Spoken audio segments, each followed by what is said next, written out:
ഇപ്പോൾ ഏറ്റവും നിർണായകമായിട്ടുള്ള വിവരം വരുന്നു. ചെന്താമരയ്ക്ക് തൂക്കുകയർ എന്നുള്ളതാണ് ഏറ്റവും പുതുതായിട്ട് നമുക്ക് റിപ്പോർട്ട് ചെയ്യാൻ സാധിക്കുന്നത്. കേരളത്തെ നടുക്കിയ ഇരട്ട കൊലപാതകത്തിൽ പ്രതി ചെന്താമരയ്ക്ക് വധശിക്ഷ എന്നുള്ള ഒരു നിർണായക വിവരമാണ് ഇപ്പോൾ ഏറ്റവും പുതുതായിട്ട് വരുന്നത്. അപൂർവങ്ങളിൽ അപൂർവമായ കേസെന്ന തരത്തിൽ പരിഗണിച്ച കേസിൽ അങ്ങനെ പ്രതി ചെന്താമരയ്ക്ക് കോടതി വധശിക്ഷ നൽകിയിരിക്കുന്നു. നേരത്തെ നമ്മൾ കണ്ടതാണ്, ഈ കേസിൽ മാനസാന്തരപ്പെടാൻ പ്രതിക്ക് യാതൊരു സാധ്യതയുമില്ല എന്ന് കോടതി നിരീക്ഷിച്ചിരുന്നു. പ്രോസിക്യൂഷന്റെ വാദം ഉൾപ്പെടെ കോടതി അംഗീകരിച്ചിരിക്കുന്നു.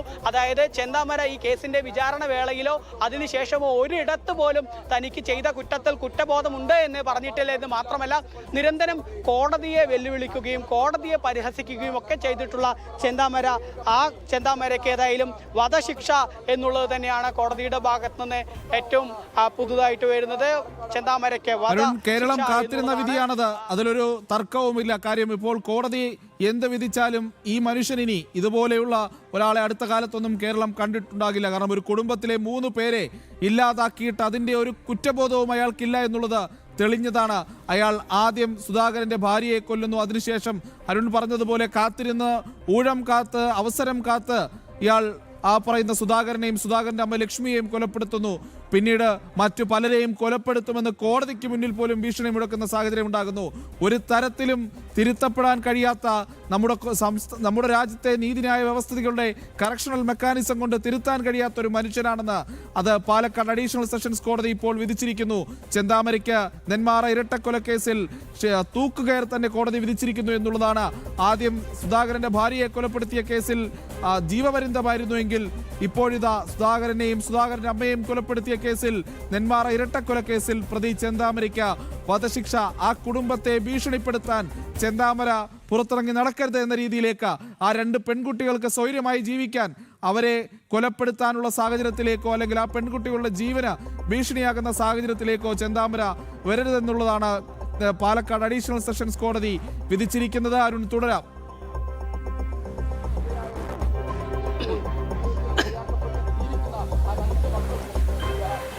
പ്രജിത്ത്, തീർച്ചയായിട്ടും കോടതിയുടെ ഭാഗത്ത് നിന്ന് വളരെ നിർണായകമായിട്ടുള്ള വിധി ഉണ്ടായിരിക്കുന്നു. കേരളം ഒന്നടങ്കം കേൾക്കാൻ ആഗ്രഹിച്ച വിധി എന്നുള്ളത് തന്നെയാണ്. ചെന്താമരയ്ക്ക് തൂക്കുകയർ എന്നുള്ളത് തന്നെയാണ്. കേരളത്തിൽ വീണ്ടും ഒരു വധശിക്ഷ ഒരു കേസിൽ ഉണ്ടായിരിക്കുന്നു എന്നുള്ളതാണ്. നേരത്തെ ഏറ്റവും ഒടുവിൽ ഷാരോൺ വധക്കേസിലായിരുന്നു വധശിക്ഷ കോടതിയുടെ ഭാഗത്തു നിന്നുണ്ടായത്. അതിനുശേഷം മറ്റൊരു കേസിൽ കൂടി ഇപ്പോൾ കോടതിയുടെ ഭാഗത്തു നിന്ന് വധശിക്ഷ വിധിച്ചിരിക്കുന്നു എന്നുള്ളതാണ്. ഏതായാലും ഇപ്പോൾ കോടതി ഈ വധശിക്ഷ എന്ന് പറഞ്ഞിട്ടുള്ളതിൽ പ്രധാനമായിട്ട് നമുക്ക് ഇത്തരം ഒരു തീരുമാനത്തിലേക്ക് കോടതി എത്താനുണ്ടായ കാരണം എന്നുള്ളത് നമുക്ക് മനസ്സിലാക്കാൻ സാധിക്കുന്നത് ഈ പ്രതിക്ക് മാനസാന്തരപ്പെടാൻ സാധ്യതയില്ല എന്നുള്ള ആ നിരീക്ഷണമാണ്. അതായത് പ്രതി പുറത്ത് ഇനിയും ഇറങ്ങുകയാണെങ്കിൽ ഈ സജിതയുടെ മക്കളായിട്ടുള്ള 2 പേർക്കും ഭീഷണിയാണ് എന്നുള്ളത് മാത്രമല്ല, ആ സമൂഹത്തിനൊന്നാകെ നാട്ടിനൊന്നാകെ ഭീഷണിയാണെന്നുള്ളതാണ്. കാരണം ചെന്താമര നേരത്തെ പറഞ്ഞിരുന്നത് താൻ ഇനിയും കൊലപാതകം നടത്തും എന്നുള്ളതാണ്. ഇതേ കോടതിയിൽ അന്ന് ചെന്താമര കുറ്റക്കാരനാണെന്ന് കണ്ടെത്തിയ സമയത്ത് ചെന്താമര പറഞ്ഞിരുന്നത് ഒരു കരണത്തടിച്ചു കഴിഞ്ഞാൽ മറുകരണം കാണിച്ചു കൊടുക്കാൻ താൻ ഗാന്ധിജിയല്ല, താൻ ഇനിയും തനിക്കെതിരെ ആരെങ്കിലും വന്നാൽ അവരെ വകവരുത്തുമെന്ന് ഇതേ കോടതിയിലായിരുന്നു ചെന്താമര പറഞ്ഞത്. അതുകൊണ്ട് തന്നെ നമുക്കറിയാം, ഈ വധശിക്ഷ എന്നുള്ളത് കോടതികൾ വിധിക്കുമ്പോൾ പ്രധാനമായിട്ടും നോക്കുക എന്നുള്ളത് പ്രതിക്ക് ഏതെങ്കിലും തരത്തിൽ മാനസാന്തരപ്പെടാൻ സാധ്യതയുണ്ടോ, ഇനിയും പ്രതി സമാനമായിട്ടുള്ള കുറ്റകൃത്യങ്ങൾ ചെയ്യാൻ സാധ്യതയുണ്ടോ തുടങ്ങിയ ഘടകങ്ങളാണ് കോടതികൾ എപ്പോഴും പരിഗണിക്കുക. ഏതായാലും ഇവിടെയും അത്തരം ഘടകങ്ങൾ പരിഗണിക്കുമ്പോൾ അതിൽ പ്രധാനമായിട്ടും കോടതി നിരീക്ഷിച്ചിരിക്കുന്നത് ഈ ചെന്താമര ഇനിയും പുറത്തിറങ്ങുകയാണെങ്കിൽ നാടിന് ഭീഷണിയാണ്, ഈ സുധാകരൻ സജിത ദമ്പതികളുടെ മക്കൾക്ക് ഭീഷണിയാണ്. ഈ ഘട്ടത്തിൽ ഏതായാലും ചെന്താമരയ്ക്ക് വധശിക്ഷ എന്നുള്ള തൂക്കുകയർ എന്നുള്ള നിർണായക വിധിയിലേക്ക് കോടതി എത്തിയെന്നുള്ളതാണ് നമുക്ക് മനസ്സിലാക്കാൻ സാധിക്കുന്നത്. വളരെ ആശ്വാസകരമായിട്ടുള്ള വിധി എന്നുള്ളത് തന്നെയാണ് ഈ സുധാകരന്റെയും സജിതയുടെയും മക്കളെ സംബന്ധിച്ചിടത്തോളം. കാരണം അവർ നിരന്തരം ആവശ്യപ്പെട്ടിരുന്നത് ഈ കേസിൽ കൃത്യമായിട്ട് തന്നെ ചെന്താമരയ്ക്ക് വധശിക്ഷ നൽകണം, തൂക്കുകയർ നൽകണം എന്നുള്ളൊരു ആവശ്യമായിരുന്നു അവർ ആദ്യഘട്ടം മുതൽ തന്നെ ആവശ്യപ്പെട്ടിരുന്നത്. കാരണം തങ്ങളുടെ കുടുംബത്തിലെ 3 പേരെയാണ് ഈ ചെന്താമര എന്ന കൊടും ക്രിമിനൽ ഇല്ലാതാക്കിയത്. മാത്രമല്ല, ഇനിയും ആളുകളെ കൊല്ലുമെന്ന് നിരന്തരം ഭീഷണിപ്പെടുത്തുന്ന വ്യക്തി ഇനിയും പുഷ്പ എന്നുള്ള അയൽവാസിയായിട്ടുള്ള സ്ത്രീയെ കൊലപ്പെടുത്തുമെന്ന് പറയുന്ന ഈ കുറ്റവാളി, ഈ കൊടും കുറ്റവാളിക്ക് ഒരു കൃത്യമായിട്ടുള്ള ശിക്ഷ നൽകണം എന്നുള്ളത് തന്നെയായിരുന്നു ആവശ്യം. ഏതായാലും ഈ വധശിക്ഷയ്ക്ക് പുറമെ 30 ലക്ഷം, അത് 20 ലക്ഷമോ അങ്ങനെ ഒരു പണം നൽകണമെന്നുള്ള വിധി കൂടി ഉണ്ടായിട്ടുണ്ട് കോടതിയുടെ ഭാഗത്തു നിന്നാണ് മനസ്സിലാക്കാൻ സാധിക്കുന്നത്. അതൊരു ക്ലാരിറ്റി കൂടി നമുക്ക് വരേണ്ടതായിട്ടുണ്ട്. 30-20 ലക്ഷം രൂപയും കൂടി പിഴ പ്രതിക്ക് പണിഷ്മെന്റ് നൽകുന്നുണ്ട് എന്നുള്ളത് തന്നെയാണ്.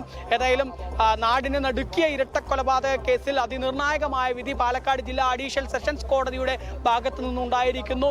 കഴിഞ്ഞ ദിവസങ്ങളിൽ കോടതി കേസ് പരിഗണിച്ച് കൃത്യമായിട്ട് തന്നെ ഈ ചെന്താമര കുറ്റക്കാരനാണെന്ന് ഒരു ഘട്ടത്തിൽ കണ്ടെത്തിയിരുന്നു. ആ ചെന്താമര കുറ്റക്കാരനാണെന്ന് കണ്ടെത്തിയതിന് ശേഷം പിന്നീട് ഈ കേസിൽ മിറ്റിഗേഷൻ റിപ്പോർട്ട് ഉൾപ്പെടെ സമർപ്പിക്കുന്നതിന് നിയമസഹായ വേദിയെ ചുമതലപ്പെടുത്തി നിയമസഹായ വേദി ജയിലിൽ ചെന്ന് ചെന്താമരയെ കണ്ട് 2 ദിവസങ്ങളിലായിട്ട് മിറ്റിഗേഷൻ റിപ്പോർട്ട്, ഇൻവെസ്റ്റിഗേഷൻ റിപ്പോർട്ട് കോടതിയിൽ സമർപ്പിക്കുകയുണ്ടായി.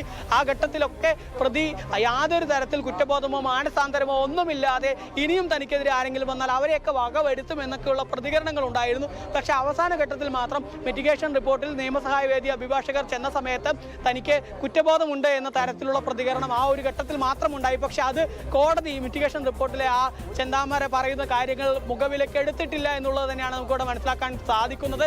ഏതായാലും അയാളെ പറ്റി ഇത്രയും കാലം കേട്ടിട്ടുള്ള ആർക്കും അത് വിശ്വാസത്തിലെടുക്കാൻ കഴിയില്ല. അത് 2018 ആദ്യം അരുൺ പറഞ്ഞതുപോലെ തന്നെയാണ്. ഈ സുധാകരന്റെ ഭാര്യയുടെ കൊലപാതകത്തിൽ, സജിതയുടെ കൊലപാതക കേസ്, അന്ന് മുതൽ അതിനു മുൻപ് ഈ കേസുമായി ബന്ധപ്പെട്ട എല്ലാ വിവരങ്ങളും ഫോളോ ചെയ്യുന്ന അരുണിന് പോലും അത് വിശ്വസിക്കാൻ കഴിയില്ല. കാരണം അത്ര ക്രൂരനാണ് ഇയാൾ. ഇയാളെ പേടിച്ച് ആ പ്രദേശത്ത് നിന്ന് ഇന്ന് ജനങ്ങൾ ഒഴിഞ്ഞു പോകുന്ന സാഹചര്യം പോലും ഉണ്ടായിട്ടുണ്ടെന്ന് അരുൺ തന്നെയാണ് റിപ്പോർട്ട് ചെയ്തത്. നേരത്തെ ഒന്ന് ആലോചിച്ച് നോക്കൂ, ഈ സജിതയുടെ കൊലപാതകം കഴിഞ്ഞിട്ട് ഇതേ കുടുംബം തങ്ങൾക്ക് ഇയാളിൽ നിന്ന് ഭീഷണി ഉണ്ടാകുമെന്ന് പറഞ്ഞപ്പോൾ അത് പരിഗണിക്കാതിരുന്ന, അതിൽ കൃത്യമായ ഇടപെടലുകളും നിരീക്ഷണവും നടത്താതിരുന്ന നമ്മുടെ പോലീസ് സംവിധാനത്തിന് പോലും സത്യം പറഞ്ഞാൽ ഈ സുധാകരന്റെയും അമ്മ ലക്ഷ്മിയുടെയും കൊലപാതകത്തിൽ പങ്കുണ്ടെന്ന് പറയേണ്ടി വരും.